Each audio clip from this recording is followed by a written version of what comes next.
Hello, Transurfer and the Transurfing Curious. My name is Renée Garcia, and today, the lost lesson of the 78 days of practical transurfing.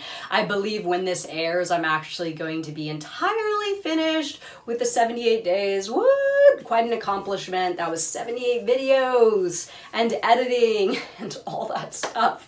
So if you have missed some of them, go back. There's a playlist and they're all there. Actually, they will be after this one. This was day 61. Somehow I overlooked it and I am going to do it now. So remember to like this video and comment below. My world is taking care of me if you would like to enter my daily giveaway for my reprogramming stickers. And Teachable Reality 2.0 down below. Check it out, y'all.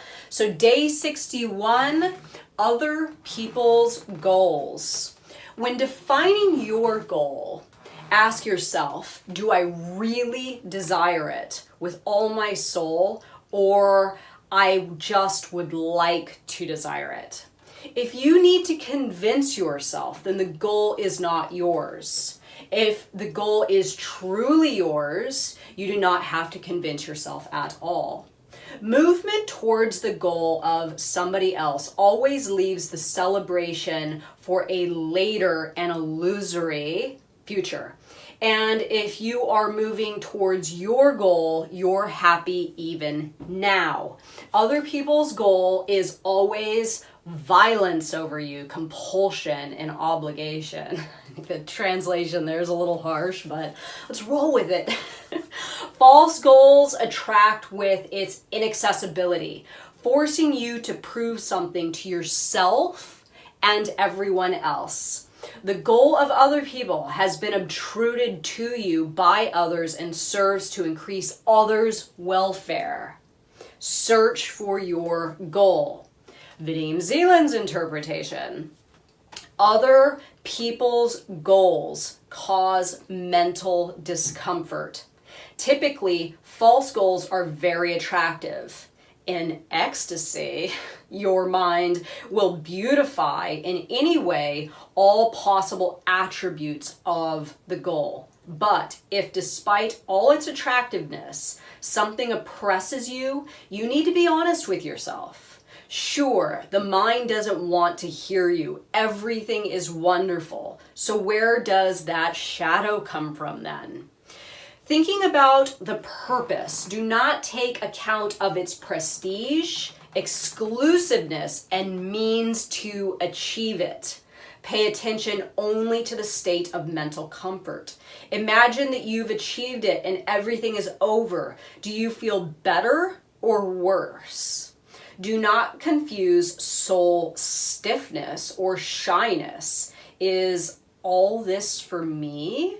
With discomfort. Soul discomfort is an oppressive feeling or burden that is too weak against the optimistic thoughts of the mind. Soul stiffness can be removed with the help of slides, but soul discomfort, never. Whoa. Okay, so reality transurfing, as I have stated like an infinity amount of times, is a goal-based modality, right? Watch my video on the Ikigai chart or the Japanese formula for happiness.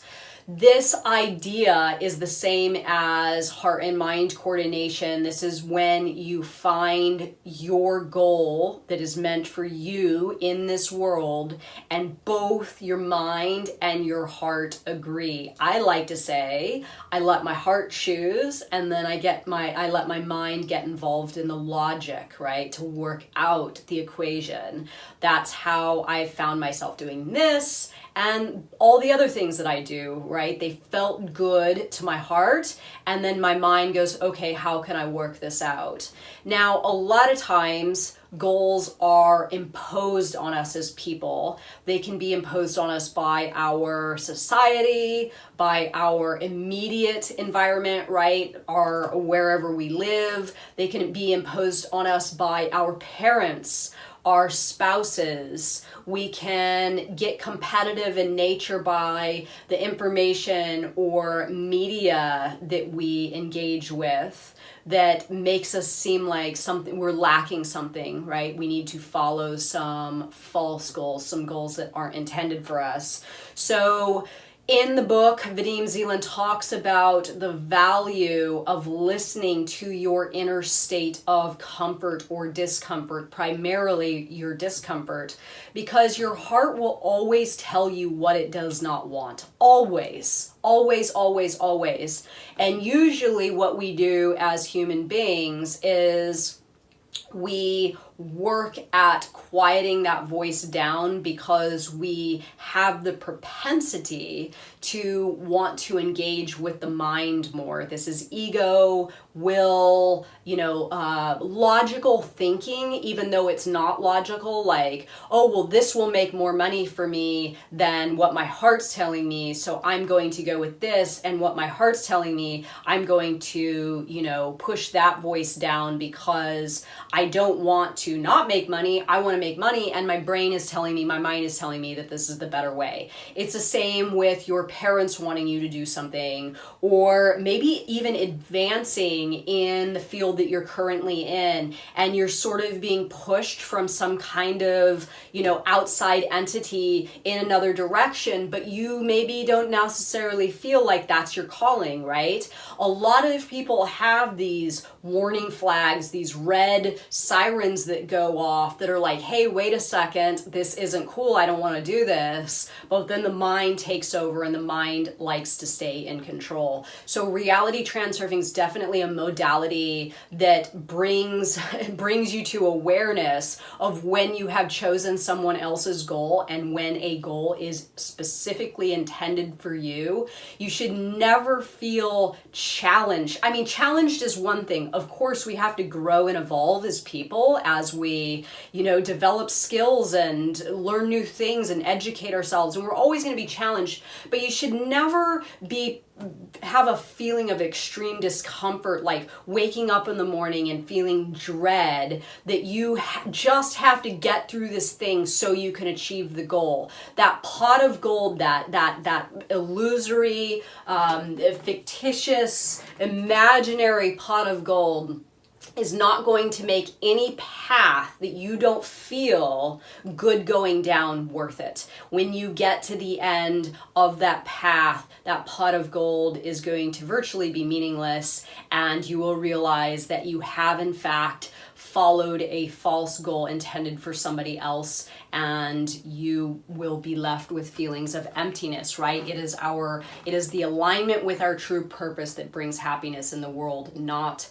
the goals of others or false goals. So let me know what you think of this one, everyone. Remember to like my video and comment below. My world is taking care of me. And I hope you all enjoyed the 78 days of practical transurfing. It is now completed. Thank you for watching, everyone. Have a good day. Bye.